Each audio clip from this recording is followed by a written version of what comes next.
Like a hawk, PayHawk raises $20 million to unify corporate cards, payments, and expenses. I mean, again, another fintech play leading the way in terms of digital disruption. Again, they raised $20 million as part of this, and we're seeing this also too. Like, this is really an interesting trend. When you look at a lot of the digital disruption, you know, we have a tendency sometimes to be a little bit ethnocentric and see a lot of these things coming from Silicon Valley or right here in Silicon Hills. No, there's a lot of stuff coming from the EU and the UK, and this is one of them. So you get your own IBAN, that's your international bank account number, and you are able to, as an organization, you're able to issue corporate cards, corporate business cards, both in a virtual and physical sense to your employees. And you can manage this around like different rules for different people, whatever their expense requirements are. What's incredible about this, and this is what you don't see in other areas in terms of like credit cards and everything else, is because of their 100% digital nature, they're able to tie this in a very frictionless way with like their ERP systems. And so now what happens is like the finance teams are controlling this with inside of their ERP technologies, and they're tightening multi-currency around this. You know, business account management, like right down to if that organization is with Lloyd's or Chase or whomever, you know, globally, now they're now tying this into their entire banking system process.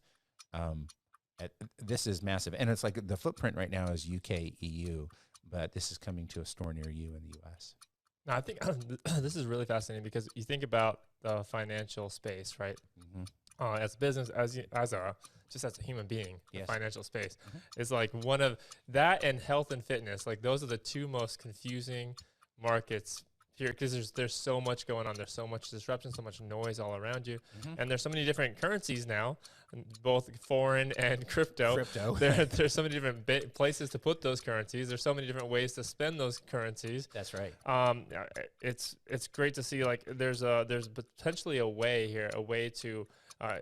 From a corporate level, right? From a corporate level, a way to allow your employees to, spend whatever currency you want. Yeah. Here's your budget, and here's what it looks like in Bitcoin. Here's what it looks like in what's the currency in the UK? Completely. What? The pound. The pound. Yeah. Here's it in pounds. Yeah. Here's it in yen, right? Whatever, right? Yeah. And give you that ability to have that better experience to just manage it in the way that you need to within the confines of these rules and stipulations, right? Yeah, it's interesting that you brought up those two things, like, you know, the banking and the fintech, and then you also brought up the health and workout, like follow how money moves and follow how people move.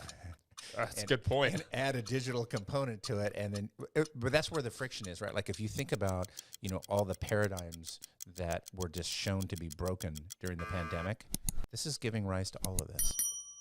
Yeah, yes, without a doubt. Now, that's not to say you're going to wake up one day and say, we've arrived, we've adapted. It's a constant struggle and a constant battle to continuously adapt. We've adapted. We're there. Yeah, that doesn't exist. Well, there's a great saying that kind of builds on what you just mentioned, which is like, how do you open up a small business? You open up a